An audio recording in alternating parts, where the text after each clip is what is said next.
আমি যশোরে যখন ছিলাম একেবারে ছোট্ট মেয়েটি ছিলাম এবং তখন ওই স্কুলে যেতাম, আমি দাওয়াত পাবলিক স্কুলে পড়তাম। ওটা একটি ইংলিশ মিডিয়াম স্কুল ছিল। আমি খুব দুষ্টু ছিলাম, কিন্তু সেই সময় কাটতো, গাছে গাছে থাকতাম, বান্ধবীদেরকে নিয়ে খেলা করতাম। তো কখনো ভাবিনি যে আমি চলচ্চিত্র জগতে আসব।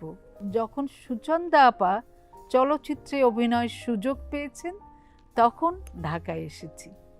তো ঢাকায় এসে সুচন্দা আপা অনেক সুন্দর সুন্দর ছবিতে সুযোগ পেলেন, কাজ করলেন, এই সেই। এবং আমি কিন্তু সুচন্দা আপার সাথে মাঝে মধ্যে একটু শুটিংয়ে যেতাম। তো একটি মজার ঘটনা না বলে পারছি না, যখন আমি সুচন্দা আপার সাথে একটি শুটিংয়ে গিয়েছিলাম, কক্সবাজারে শুটিং ছিল। তো আপা শর্ট দিচ্ছে আর ডিরেক্টর সাহেব ক্যামেরার পিছন থেকে বলছে, না না না, হয়নি হয়নি, আপনাকে আরও দৌড়াতে হবে। সেই বালুর মধ্যে, গরম বালু, সেখানে দৌড়াচ্ছেন, এই করছেন, আবার বলছে পাহাড়ের দিকে যান, আবার বলছেন সমুদ্রে আপনি আত্মহত্যা করতে যাচ্ছেন, কাট কাট কাট। কেন? কারণ ওই ট্রলিটা ঠিক মতো হয়নি। তো এইসব দেখে না আমার এত বিরক্ত লেগেছে। ও মাই গড, এই নাকি সিনেমা এইভাবে করতে হবে? আমাকে যদি কেউ বলে, আমি কোনো দিন সিনেমা করব না। এর মধ্যে সুচন্দা আপার কিন্তু বিয়ে হয়ে গেছে জহির ভাইয়ের সাথে। তারপরে তখন জহিরাইন সাহেব আমাকে বললেন যে তুমি আমার একটি ছবি করবে যেটির নাম সংসার। তখন আমার মানে একটি কিশোরী নায়িকা লাগবে আর কি। হ্যাঁ, তো কিশোরী নায়িকা লাগবে। তো আমি বললাম না না না, আমার এসব ভাল লাগে না, সিনেমাটির নাম আমি করব না। তো সবাই বলল যে দেখো, তোমার দুলাভাই বলেছেন তুমি যদি না শোনো এটা খুব খারাপ দেখা যায়। সুচন্দা আপা বললেন হ্যাঁ তুই রাজি হয়ে যা, নাহলে খারাপ লাগবে। তারপরে সংসার ছবিতে আমাকে সুবর্ণা নাম দিয়ে কাজ করা হলো এবং সেই ছবিতে ঠিক খেলার ছলে কাজ করেছি, বুঝি টুজি নিয়ে কোনো রকমে করেছি। আনফর্চুনেটলি দ্যাট মুভি ওয়াজ আটার ফ্লপ, মানে গল্পটা বা কোনো কিছু একটু প্রবলেম ছিল, সেই জন্যে ছবিটি চলে নেই।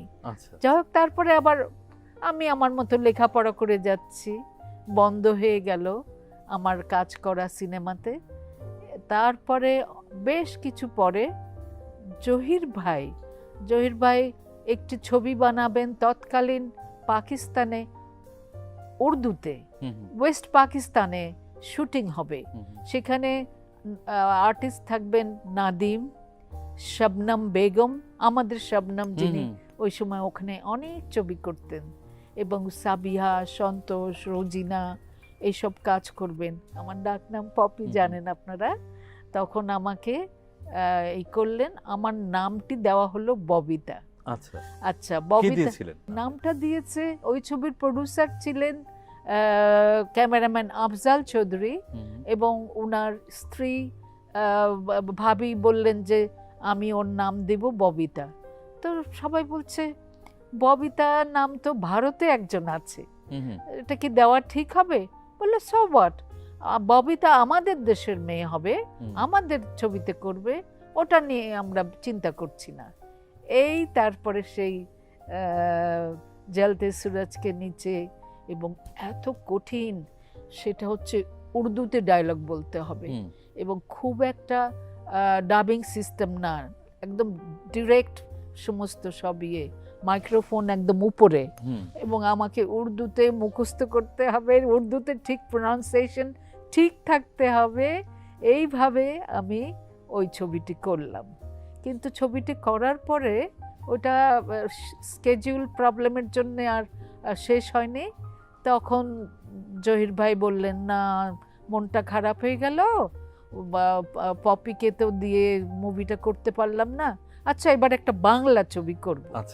যে ছবিটি হবে ববিতা নায়িকা এবং রাজ্জাক হবে নায়ক। আচ্ছা, ওই সেই আমার একই কথা, আবার ছবি, আচ্ছা এটা করো, আর এরপরে আর তোমাকে রিকোয়েস্ট করবো না। মানে আপনার কি অভিনয় করতে ভালো লাগতো না তখন? না, আমি অভিনয়টা ভাবতাম কি অনেক কঠিন, এত কঠিন, যে এই যে সুচন্দা আপাকে এক কথা বারবার বলে আবার বার করতে হয়, ফিল্ম সম্বন্ধে কোনো আইডিয়া তো ছিল না, সেই জন্যে ভাল লাগতো না। এই তারপরে যখন ছবিটি শুটিং হবে তখন জহির ভাই তো কত সুন্দর গল্প লেখে, গান লেখেন, সংলাপ লেখেন। তো উনি বলছেন যে তুমি সুন্দর করে শট দাও। তো একটি দৃশ্যে রাজ্জাক সাহেব আমাকে এমব্রেস করবে, মিষ্টি মিষ্টি কথা বলবে। তো আমি বলছি ও আল্লাহ, এটা আবার কি করে সম্ভব? আমি সংসার ছবিতে ওনাকে বাবা ডেকেছি, আর এখন আবার উনি আমার প্রেমিক হবে, মিষ্টি কথা বলতে হবে? না ভাই, আমি এগুলো করতে পারবো না। তারপরে জহির ভাই দিলেন আমাকে বকা, এগুলো কি সত্যি নাকি? এগুলো তো অভিনয়, সুন্দর করে করো। তারপরে এইভাবে যাই হোক আমি করলাম। ছবিটি রিলিজের দিন সেটি হচ্ছে 14 অগস্ট। ছবিতে অভিনয় করে পারিশ্রমিক পেয়েছিলাম মোটে 12,000 টাকা। আচ্ছা। তো যদিও তখন 12,000 টাকার অনেক দাম ছিল, তো মা বললেন যে ঠিক আছে। তা আমি একটা টয়োটা গাড়ি কিনলাম। তা আমি ভাবলাম এই গাড়িটি নিরাময় ক্লিনিকে যাব, আর আমি মাকে দেখাবো, দেখো তোমার মেয়ের প্রথম ইনকাম। হ্যাঁ, এটা খুব শখ করে আমি সেজে গুজে গেলাম। গিয়ে টিয়ে যখন ক্লিনিকে গেছি, তখন কেবল আমি দরজা খুলে এক পা নিচে নেমেছি, তখন একটি ছেলে বলছে তাড়াতাড়ি আসুন, তাড়াতাড়ি আসুন, আপনার আম্মা। আমি বলছি কি আম্মা কি? রুমে গিয়ে দেখি আমার মাকে চাদর দিয়ে ঢেকে রাখা হয়েছে। মানে আমার মা এই পৃথিবী ছেড়ে চলে গেছেন। এবং আমি কিন্তু তখন আর কিছু বুঝতে পারিনি, আমি সেন্সলেস হয়ে ওখানেই পুড়ে গেছি।